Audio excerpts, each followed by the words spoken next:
Kita mulai bahas agak jauh sih. Kita bahas tentang OPM.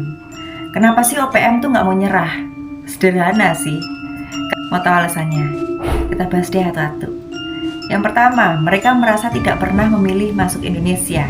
Bagi OPM atau Organisasi Papua Merdeka, Act of Rejoice di tahun 1969 adalah penipuan sejarah, bukan referendum. Mereka merasa Papua itu dicaplok, bukan diajak bicara.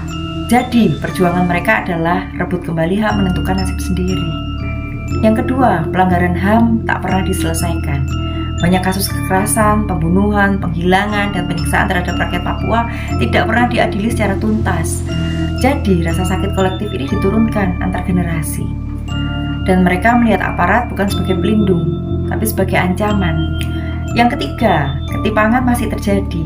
Papua kaya sumber daya, tapi masyarakatnya tetap tertinggal dalam pendidikan, kesehatan, ekonomi. Korporasi besar menikmati emas dan kayu. Rakyat Papua cuma dapat debu. Dan bagi OPM, ini bukan pembangunan, tapi penjajahan model baru. Yang keempat, identitas mereka diabaikan. Mereka merasa dijajah secara kultural, dianggap terlalu hitam untuk jadi Indonesia. Tapi cukup penting untuk dijaga pakai senjata. Rasisme dan diskriminasi masih jadi luka yang dalam, bahkan di kota-kota besar di luar Papua. Yang kelima, penindasan terhadap gerakan damai. Aktivis damai, mahasiswa, pelita Papua sering ditangkap hanya karena menyuarakan aspirasi. Akibatnya apa? Sebagian memilih jalan bersenjata karena jalan damai dianggap buntu. Yang keenam, perjuangan mereka bukan sekedar politik, tapi martabat.